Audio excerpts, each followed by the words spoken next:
everyone, and welcome back to another episode of Yugoloth Tabletop. Today we're going to be doing something a little bit different. Since we just finished up our first ever story arc with the Gnolls arc, I've decided to give you all a quick treat and peek behind the curtain with our first ever Q&A session, okay? Now, for a quick rundown of what this is going to be our chance for us to answer a few questions you may have about how to create a D&D podcast, as well as what our own personal processes are for creating this, and a few ideas of what we liked about this first arc, and kind of a chance to talk about our favorite moments, what surprised us, and how we can improve. To start off, I think we should start with the obvious question first off. Where did we initially come up with the idea for this podcast? For myself, this actually started out as a trend that I actually had when I first started playing Dungeons & Dragons. When I first learned about this, one of my first ideas was to actually start adapting TV shows I liked into D&D adaptations, be that Samurai Jack, Dragon Ball, JoJo's Bizarre Adventure, and a few others that I just really enjoyed and thought, hey, what if I turned this into a D&D setting? Now, obviously, we have distanced ourselves from a lot of those properties since then, and this is completely our own thing, but I still feel like part of me still sees some influence throughout all of them in the story-making process that we came up with this. You kind of feel a lot of like that DNA within the story, just kind of like the kind of wild, crazy aspects of JoJo's Bizarre Adventure. Or like the classic trope of a group of heroes trying to gather a bunch of powerful MacGuffin items to stop a world-ending threat. That's a lot of frequent anime and even like modern. Bean's power up. Yes. His little power up. He's really got an anime power up sequence. Yes. Or the training arc you all had to go through, or like everything that kind of went through with that. Mm-hmm. That again is so much steeped in like animation and like anime tropes, as well as like modern storytelling that I really enjoyed. Mm-hmm. And I'm really grateful to these properties that have inspired me so much. And I think of this partly as me paying back to them, as well as creating my own interpretations of them. With that being said, I am curious, how exactly did you all come up with your characters? Now, for a little bit of background, when I initially was interviewing you all for these positions, I did pitch a few ideas to you on potential archetypes or ideas you could come up with, but the majority of the ideas, I would say, are from you four in particular. So, out of curiosity, where exactly did you come up with the inspiration, or where did you draw from when you first created your characters, and like, what do you think makes them unique, or something that you can call your own, out of curiosity? I mean, I can go first, because I initially, the wild thing is I was supposed to be playing Alera originally, or I was supposed to play the like Drow Paladin, because that was the character I initially pitched, but then I swapped to Moldavite to like the Githyanki character, because that kind of jumped out to me a little bit more, and also I was playing a lot of clerics at the time, because also I was originally going to be playing Alera as a cleric, but Moldavite was a very interesting character to figure out to me, because I did a lot of research on like Githyanki like stuff, and initially like also like when Charlie and I were talking, I initially was like, okay, cool, so like a lot of the things that we were talking about in regards to like Githyanki culture is very like, it was given very like Norse Viking vibes, and also like kind of Slavic stuff. So I'm like, that's also how the voice came to be, because that's all something I also had initially a little bit of hard time, because if you can watch those first couple episodes, the Moldavite voice definitely changes a lot, but I also had to like give myself a key phrase to get in the voice, but now I can just turn it on and off whenever I want to. But kind of figuring out his personality, because like one of the like kind of the core thing is like I know I wanted Moldavite to be kind of like the goofy like older uncle figure to the group, but also kind of like he's also a veteran, and he was someone who had seen a lot of combat from that.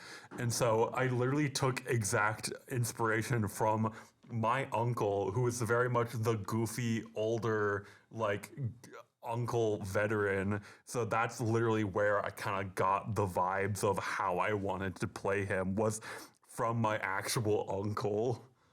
I'll go next. For Izzy, when the idea was pitched, I kind of already resonated with the character. I felt like I wanted to take a spin on him, such as that classic anime timid main character energy. Because since he's also like very young, he's the youngest. I feel like this is like his coming of age story, kind of. The idea pitched originally was a Boma-like character, and when I heard that originally, I was like, no. I understand. The idea was his parents are like the rich parents, and he has the resources, so that makes him similar to Boma. But personality wise, I didn't feel like he should be similar at all. But that's why early on, some earlier episodes, a lot of the times Izzy would be very quiet and he would like be observant. He didn't really talk a lot. But I wanted to start making him talk a lot more, make it seem like he's comfortable along with the group. They joke a lot more, and like I like building the character as we go along, because I feel like Izzy's growing as a person. So I want to keep that going. That's something I noticed a lot is that a lot of our characters, if you look at episode 1 and like the end of the Gnoll arc, are kind of completely different because that's also like a great D&D thing is it takes a little bit to really get into that character's mindset. Like it takes about 4 to 5 sessions, but like by that session 5 point, I feel like you kind of get a good role of who this character is. And kind of going off that as well, that was part of the reason why before we started recording, I did have us do a few practice sessions as well, just one-off episodes in and of themselves, just standard pre-written scripts from the D&D Adventurers League, which I hoped did help, but I would agree, yeah, you all really have started to really come into your characters when it comes to your understandings of them and not only how to voice and role play them, but also like where you want to go with them. And I think a really great example of that definitely has to be with Alera. Cheyenne, I feel like one of the more interesting things that you and I have had to work with is how to characterize Alera. And I know we haven't always agreed on some points, but I feel like that's more on my point that sometimes I will admit that I might have a vision of what Alera is to me that you don't agree with, and that's something that you have to be able to kind of rein me back in. That I'm grateful you do that you're able to help me understand how you want to take this character, and I really appreciate that. But I am curious, like, what specifically is it about Alera that is so special to you, or what is it about her that you find so unique?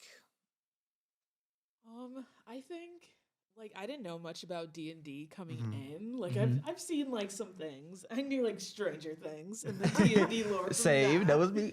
But like even like when you introduced the like Drow Paladin character to me in the interview and just was explaining the whole backstory, and when I found out she was gay, I was like, oh yeah, I love her. She's amazing. And just looking up pictures of like elves, like dark elves, I was like, oh, they're badass. I'm like, these are really cool like character designs. And just like the like story aspect, like I do improv comedy and like always have. So it's been very fun, and I just love like making this character my own and like bringing her to life. And like even if we do like disagree on like things, it's usually like little stuff, and I just like adapt to that. Like I mean, it is your like it's your script, and like you wrote the characters like from the base, so I just work off of that, and I don't really mind. I'm used to getting directions from like creators and other directors. And kind of going off that again, that's kind of the fun of this is that, again, I want to keep this as a story that we can all build together, and that's one of the fun things I feel like is exclusive to D&D is that it's the ability to do multi-person storytelling. That even if the DM comes up with a general idea, ultimately it's his players and his team members' interpretations that truly tell the story, which again I want to encourage, and I've had a lot of fun doing with. I mean, a great example of this is I feel like something that came up is like I feel like all of you have had a lot of really great ideas that you've come up with and pitched to me on your own. Will in particular, I feel like you've been really had a lot of fun going into like the backstory and ideas for Moldavite that we will definitely get into as the story progresses. And I'm always happy to see all of you continue to come up with new interpretations and ideas for us to insert. That being said, I feel like one character that has definitely been interesting to see as well is also Nick, your character Goatee. I mean, describe what specifically you feel like Goatee's progression or understanding has been for you. How have you adapted him? So, I do want to say that when you first pitched the idea, when I first came to you about the podcast, I initially thought I was gonna be Izzy. I'm not gonna lie, and I thought it was gonna be an artificer, not a sorcerer. I thought it was gonna be like the father, an artificer. So I was getting my ideas like, all right, well, artificer. What do I want for an artificer? And then you gave us the list of who's gonna be who, and I got the Warforged Ranger, and I thought, okay, Ranger, huh? Because before this, I had never played Ranger before. That is the one class that I absolutely, and I'm sorry to say, I really did not like. It was just a mess in my mind. Like, none of these abilities work together. Like, what is this? Why do we have this? And then now once I got it, I thought, all right, how can I make this fun? And I thought, ooh, Swarmkeeper. You pitched the idea of a Swarmkeeper Ranger, and I thought, that's a pretty fun one. The abilities are pretty good. I can work with this. And then we started pitching like nanomachines for my swarm, like these tiny little bugs that just come out of me and just do my bidding. And I thought, yeah, okay, it's getting more interesting. I like it. And then Goatee started to grow on me, kind of like a barnacle. Oh my God, what? That's a weird analogy. Because Very weird. part of me loves and hates him. I hate the Ranger part. I love everything about him. It's so funny because I'm a huge Ranger fan, so hearing all this Ranger slander. I know. Some people may call me a heretic who can slander me. I never enjoyed the Ranger. The couple times I played him, I sadly didn't enjoy him. But I am enjoying this one. For somehow I'm finding it fun, mainly because the idea of two crossbow just firing at the same time, basically like kind of a gunslinger vibe, just firing off everything in a barrage of arrows. Yeah. It's just fun. I'm honestly now I'm enjoying it. All right, perfect. Now, that being said, something else that I think is also really core to the characters themselves are their designs. Now, Will, I mainly commissioned you and your girlfriend Jillian to help me with this process. Can't say enough. I appreciate all the hard work you put into this for commissioning these original character designs. But out of curiosity, what do you think were some of the biggest challenges the two of you faced when working with me and getting our designs and like the process itself? Like, describe to us the process and the big hurdles you sometimes have faced. Well, I think the first like large hurdle, because I also cannot stress this enough, like I am only one half of the art team, and my girlfriend Jillian, the person who does the art, I cannot stress this enough that she is very much an expert in like the better half of it, but like the coloring is all hers, like her ideas and just kind of input from other people, but like her work that she puts in is amazing. I very much want to give her a shout out with that.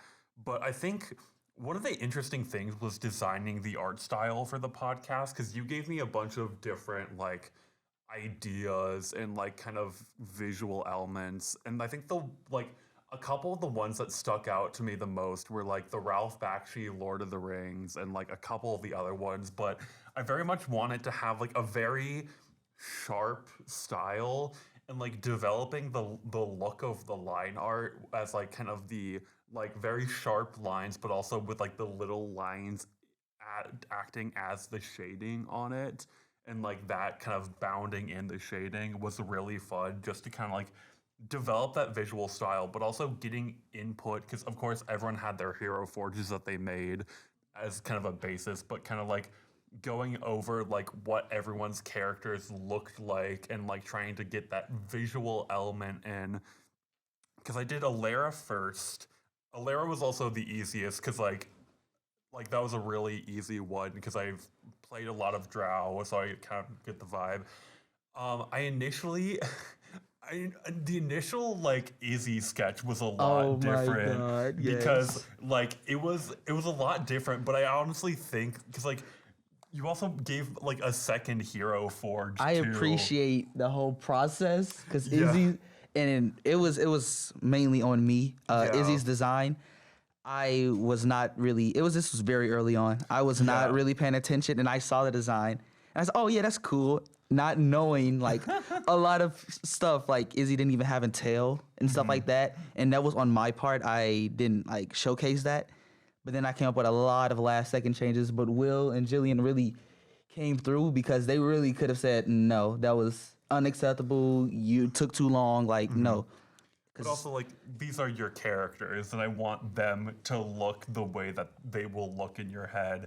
I also did a lot of research looking at, like, Transformers for goatees, and also looking, like, at canon Warforged a lot to try to, like, figure out. That was also, like, and, like, Sherman in doing his art, too, that was, like, looking at a lot of hyena biology and, like, going into a bunch of just kind of different looks. Wait, I could have been a transformer. I specifically referenced Bumblebee for you, but also I can see it. like specifically face. Bumblebee, like kind of looking at like the facial structure of like the robots in there, but also like I think another one of the design elements I had for you, because like your initial drawing was very like cowboy looking, so I also had like Rango as another like one of like my like picture element things. Because I know I made like little mood boards of what I wanted everyone to look like and like kind of the vibes that I was going for. But I'm gonna pull one of these up real quick to see like what was on the original mood board for the art and the line art. I think part of that is also the fact that, again, as Will mentioned, I had a very distinct idea for the kind of art I want us to sample. This might sound a little bit hot for some people, but I know there's a whole misconception on the Cal art style and that whole debunked myth on how all animation in Western culture looks the same with like the stereotypical noodly arms, really rounded faces. You look at shows like Adventure Time, Clarence, The Amazing World of Gumball, Steven Universe, Star vs. the Forces of Evil, and like various like TV shows that a lot of people have wrongfully dismissed as looking too samey, because supposedly all these artists went to the Cal Arts, and well, I don't think Most that's of them actually didn't. They went to a lot of the people that we think created the Cal Art style. I believe went to the New York University of Art. I forget the actual thing. One of my friends was telling me about this the other day. Yeah, and honestly, I think that is somewhat of an unfair accusation in the first place, given the fact that even if they do look somewhat same, that doesn't necessarily mean much in and of itself. But while I personally do disagree with it, I will realize that it is something that even if that excuse of this kind of style being seen as derivative or being seen as, some people will call it cheap or lazy, while that isn't unfair, it still does kind of track, at least for me, as a general trend in character design overall. I mean, even if a lot of it is debunkable, I feel like there still are certain practices or certain stylistic choices that you can still see overlapping at certain points. And whether that's bad or good is irrelevant. I figured it would be a good way for us to try to stand out by instead trying to distance ourselves, or maybe try an alternative that's looking at different art styles that aren't based around those. And that's kind of why I pitched a lot of different ideas to you, including like, again, Bakshi and a few others, but I also pitched like the DuckTales reboot, Rise of the Teenage Mutant Ninja Turtles. I actually have the original like thing pulled up, and we can also put this on the Twitter as like a companion piece. But yeah, it was the DuckTales reboot. Rise of the Teenage Mutant Ninja Turtles. There was the Ralph Bakshi Hobbit, but some of the other ones that kind of had the vibe that you were looking for, in my mind, was the original Disney comics, like the old Mickey Mouse comics, the Persona 5 art style, Panty and Stocking, that art style, the Starstruck Odyssey art style by Dimension 20, and the cell shading style from Borderlands. Those are the I can put this on the Twitter, but this is what one like the original mood board for the art style, what it looked like. And another one that you recommended that I cannot for the life of me remember what it is. It's that one right there. I believe it was Grass Kings by Matt Kind. I think that sounds right. Yeah, that specifically is a really interesting independent comic that was published a few years ago.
and DM, and it's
NPC groups or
and we can't wait to see you.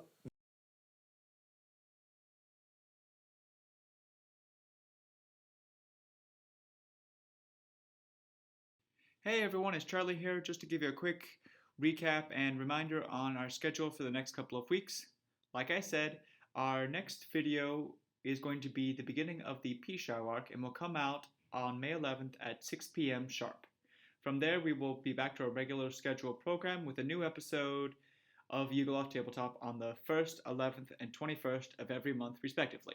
In the meantime, like I said before, we are also going to be hosting a new monthly tutorial video on the 15th of every month as well. In addition, we are also planning on releasing new episodes of Critical Fail once a month as well, most likely on the 5th. However, we won't have the first episode until June 5th. So feel free to wait for that. If you're still here, I appreciate you listening to the video and appreciate all of you who have stuck around with us throughout the entire arc. It has been a wild ride learning how to write, edit, and record all of this, and I can't thank you enough for sticking with us through thick and thin.